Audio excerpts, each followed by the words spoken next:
now the fourth component is, shorthand, we say it's the ignore Roe component, the nullifying the unjust, unconstitutional Supreme Court opinion of Roe v. Wade.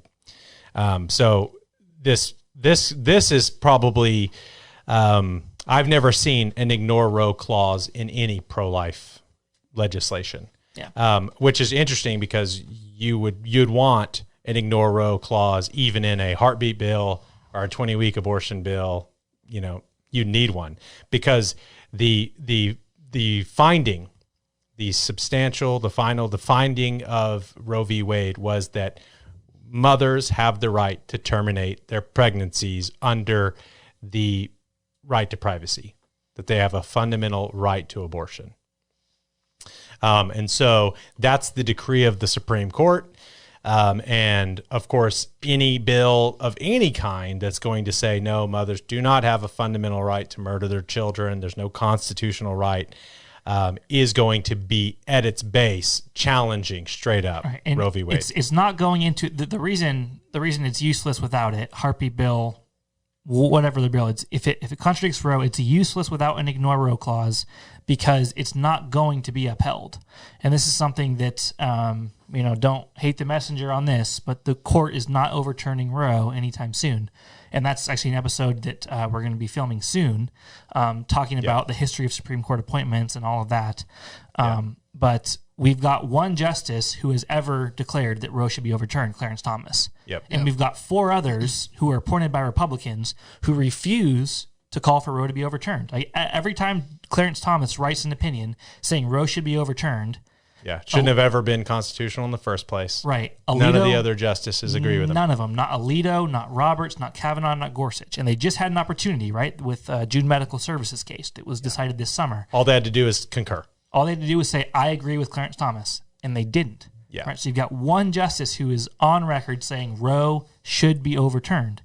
And so we're not going to see that anytime soon. And as an example, right, we had a bill in Alabama last year in 2019. It was the Life at Conception Act, right? And so that's one of the components, life at conception. So it looks good. We're good there. Life conception. The problem is among other problems, the bill had a couple other problems, but one of them was it didn't have ignore Roe. And so here's what happens. Here's a headline from just a couple of weeks after the Life at Conception Act was passed and signed by the Alabama governor.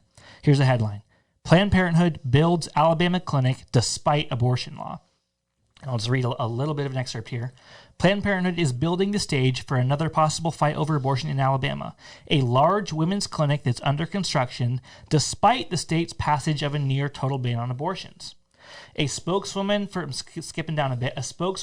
Planned Parenthood said neither the law nor opponents were a factor in the project. Right, the Life at Conception Act did not even factor into Planned Parenthood's thinking of whether or not to build a new clinic because they know it's gonna be struck down. The court's not going to allow it. And they don't just know this because that's the history. Like so you would say the history of pro-life legislation in the United States of America has been they put forward this bill, they're trying to work within the confines of the Supreme Court's rulings, and then the Supreme Court says, well, actually, it's not constitutional because we've ruled already. Stare decisis, we've ruled. The courts already have said women have a right to abort babies, so you're not allowed to do this, this, or this. So there's this history that Planned Parenthood, NARAL, all the people, they know that these bills are never going to go into effect.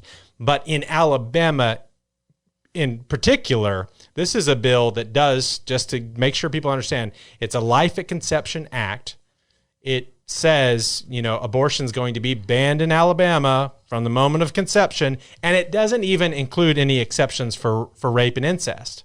So it looks great in many ways. In many ways, and the pro-lifers who are raising money for it or getting votes for it can say, hey, this is like a total no exceptions abortion ban.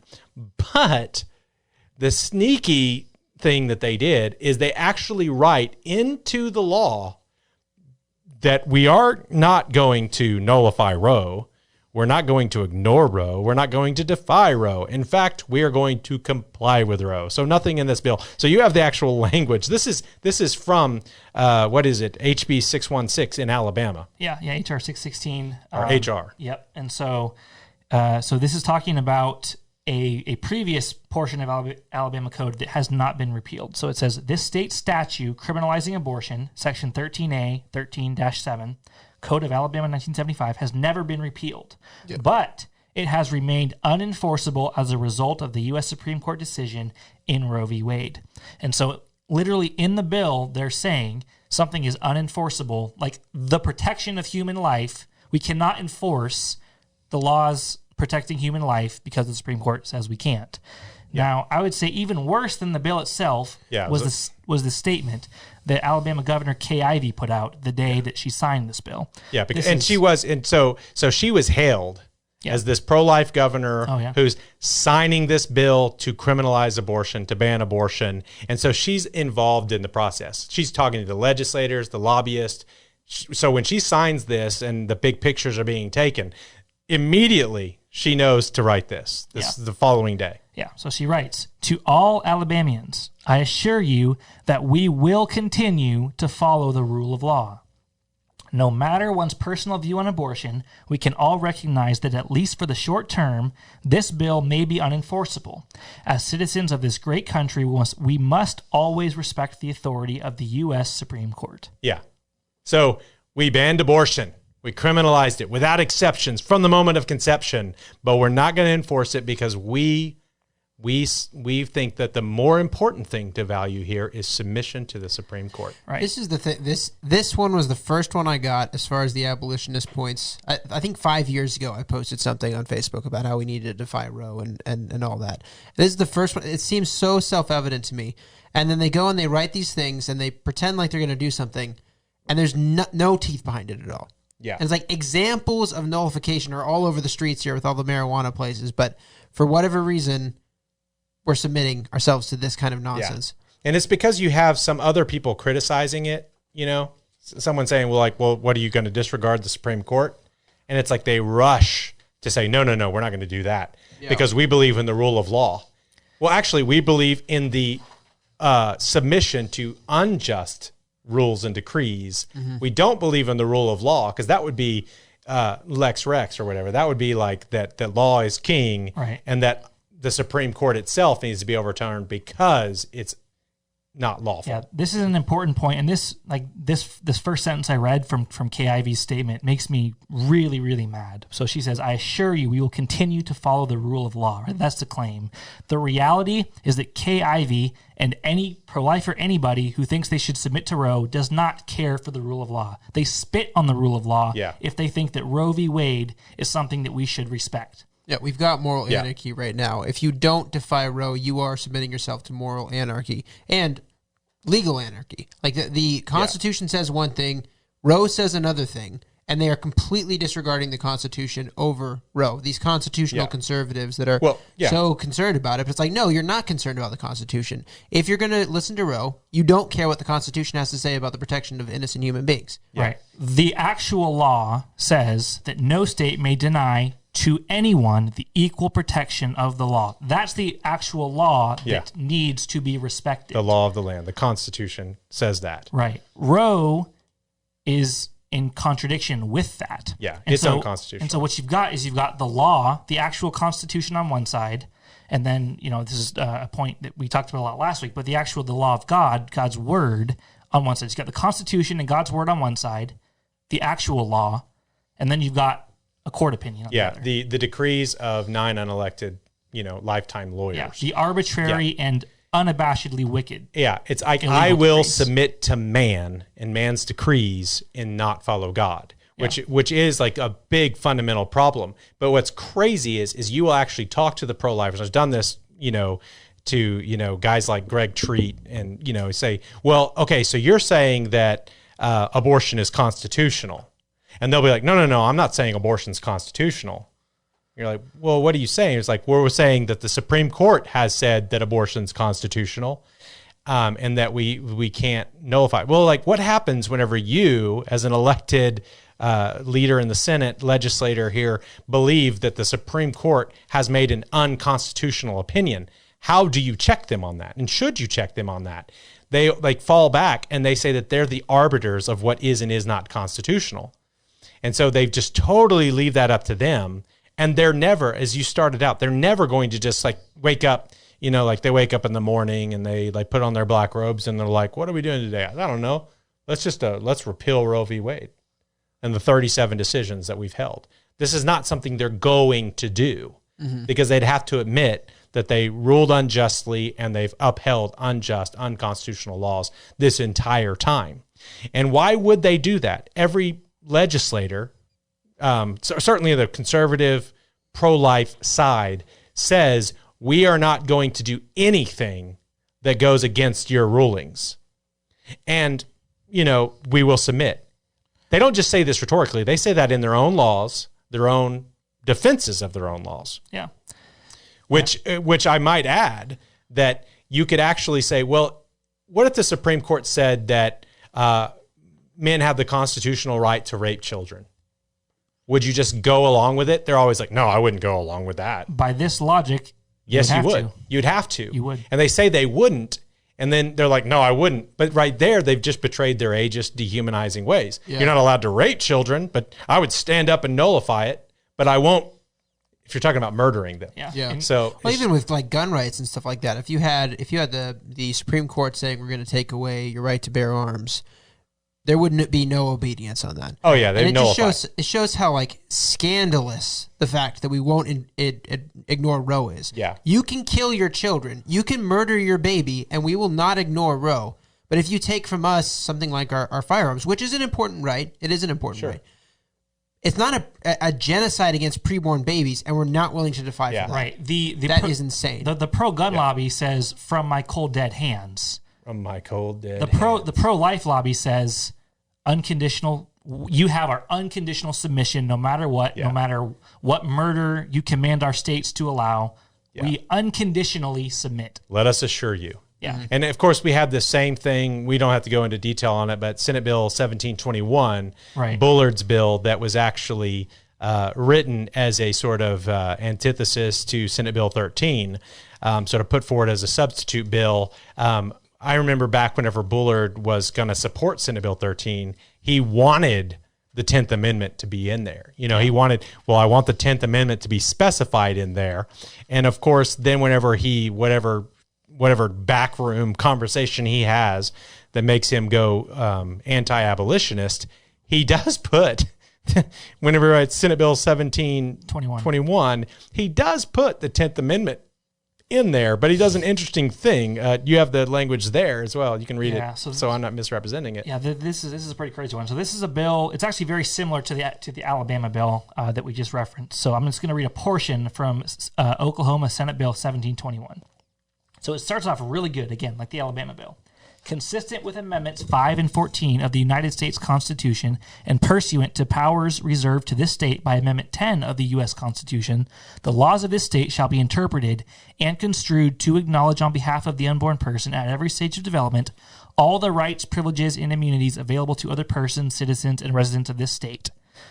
Sounds great. Fantastic. Like, that's what we're looking for. Yep. Now, here's this next part. Yeah. Subject only to the Constitution of the United States. Good. And decisional interpretations thereof by the United States Supreme Court. It's like he didn't want to say that they were constitutional, kind of, but he wanted to basically make sure this is not a nullification bill. We are not we want all the laws to be applied equally to all people, but not if the Supreme Court says we don't. Right. Like, it's like the chief value is to make sure that people understand we ain't nullifiers. We will not stand up for preborn children. Yeah. I want to mention the 10th Amendment so that I can mock the 10th Amendment. Right. It's comical. It's literally, I am asserting Oklahoma's 10th Amendment rights if the Supreme Court gives me permission to. Yeah. Like, we are a sovereign state. Yeah. If the federal government says we're a sovereign state. Yeah. And of course, so absurd. The framers put the 10th Amendment in there for states to be able to check the oligarchs. Right. Like in the event, what happens if the Supreme Court, well, we need the 10th Amendment. That's like literally why they put it in there. Yeah. Mm-hmm. And then Bullard, and I hate to clown on him so much, but this is a guy who likes the "Don't Tread on Me" flag. Yeah. You know, this bill though, 1721 is like tread on me. Like I want to protect lie babies down in front of you so that you can tread on me. Yeah. Just so you know, I assure you that if you come to tread on me, I'll be like laying down. I mean, you may not tread on me absurd unless the interpretation of the person treading on me is to that tread you on can me. tread on me. Yeah. Now, yeah, and it's worse. It's not. It's like you may not kill babies. I will stand up for babies unless you tell me to sit down. Yeah. Which is, you know, get out of the freaking legislator. Yeah. You're a tool of the state. So that's not too mean. So ignoring Roe, that needing to be in there, because we see like in the Alabama bill, and I don't know if they ever had to specify it, but it seems like after HB 948, the Texas bill was just the sort of first pure full-on abolition bill that said, and we acknowledge this is in contradiction to the unjust, unconstitutional decree of Roe. We get that, and we're nullifying it. Yeah. Ever since that, I think that as people, legislators and pro-life lobbyists and organizations begin to see this, they're going, they're going to double down, and they're going to put it in their language. I can't think of any other reason why they would include that in the Alabama bill or in SB 1721, except for to basically raise their hand and say, we're not abolitionist. So these aren't just components that we're choosing arbitrary. Yeah. This is, that is a major component that it on its face acknowledges.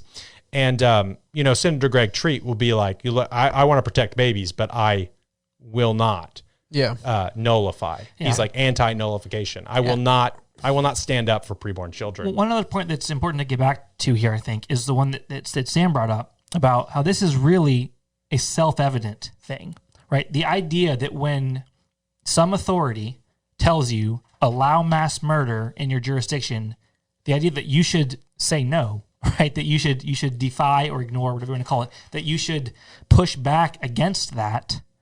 That is, it should be self-evident. Yeah. Right? But there's like this judicial supremacy is so ingrained in our body politic that we just think, we got to obey Supreme Court. But it's like, no, wait, they're actually telling you allow mass murder, right? And so if you're going to say, well, we have to allow mass murder because that's what the people above me said, how are you different than the Nazi standing trial in Nuremberg who's saying, and of course they say that I'm just following orders. They say that they are different. Yeah, and I think on this point too is like this is the thing that sold me on the pro-life movement being faithless in this regard, because I think, and they'll fearmonger about this so much. They'll say stuff like, what are they going to do to you if you defy the Supreme Court? They'll send in all the troops and they'll do all these terrible things, and they just create all these scenarios and they spit it out. It's like at the end of the day, you're just being, and I'll say this to you if you're doing that kind of thing, you are being a spineless coward. You are saying, because we don't want them to come at us, let them kill our babies in our state. Yeah. You are so spineless. Yeah. Or even worse, they'll say something like they'll take away our funding.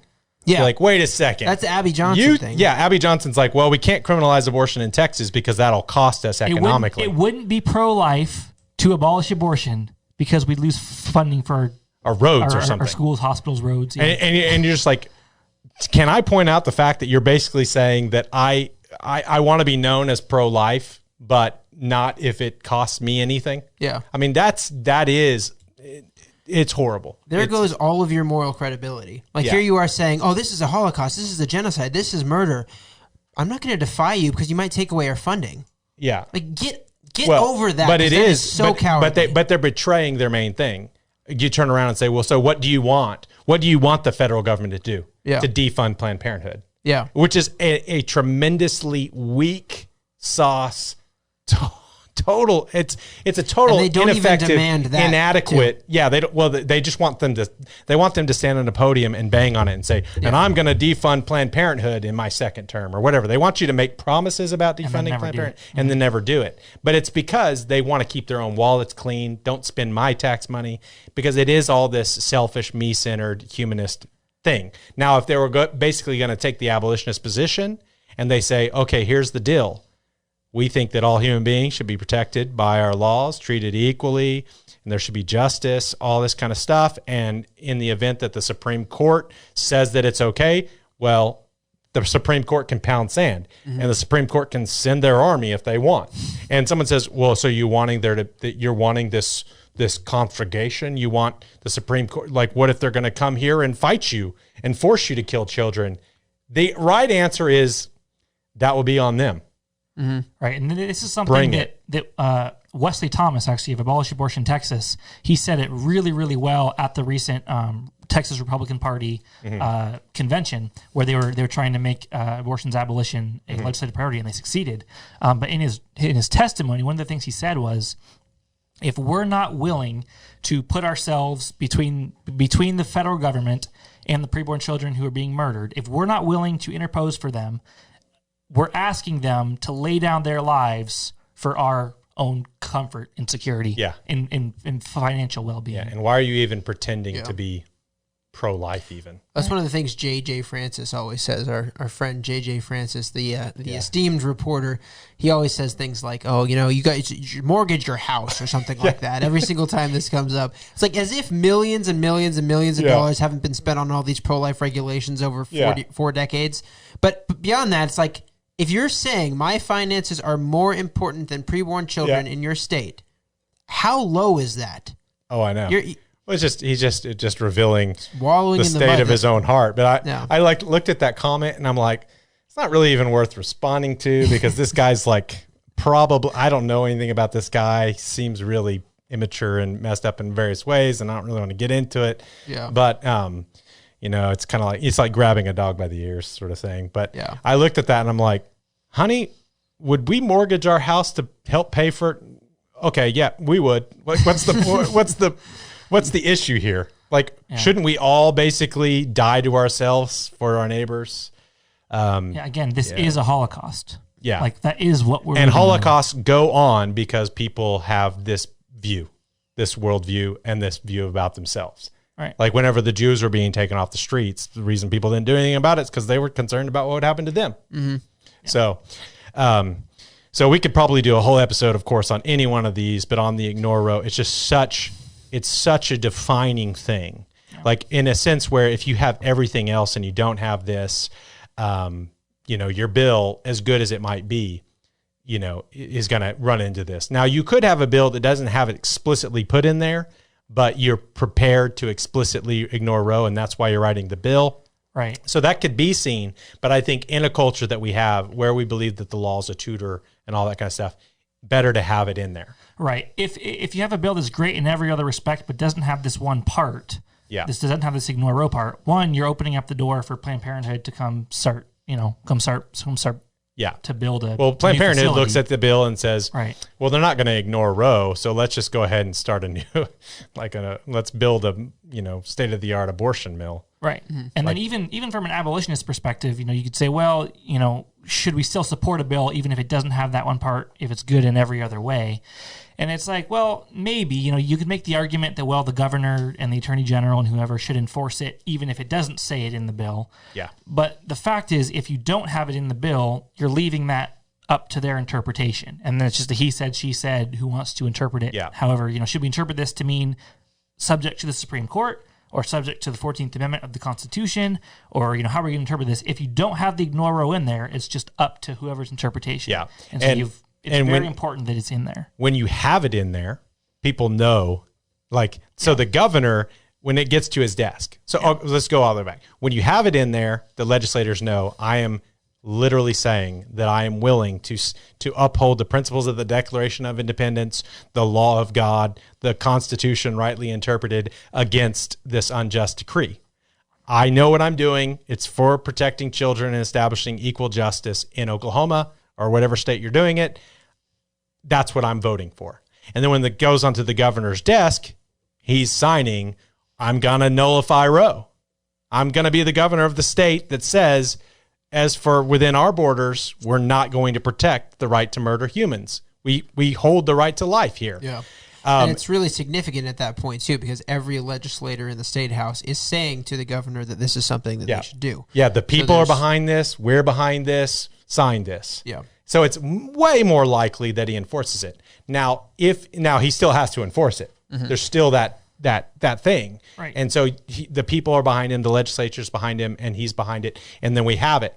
Now, if you don't have the nullification in there, you have this opportunity where you can be like, I'm going to sign it and then send out a letter the next day. Well, I signed that because I believe in it, but of course I'm going to submit to the Supreme Court. I like this one from KIV. How dare we entertain this lawless idea that we would. But he couldn't do that if you put the ignore Roe in there. So that's why it's very, very important. And I'll admit that the first bill that I had any involvement with, Senate Bill 1118, it was just to criminalize abortion, no exceptions from conception, modify the murder code, abortion shouldn't. And it was because we wanted to ignore Roe, nullify Roe. In fact, we had that on the pamphlets. We were mocking the Supreme Court and their unjust decrees. But we didn't have that in the language because it happened really quick and, is the first one. But whereas that's good, it wasn't anywhere near as good as Senate Bill 13 because Senate Bill 13 had all 5 components. So super, super important not to submit to Roe. Just all sorts of folly there.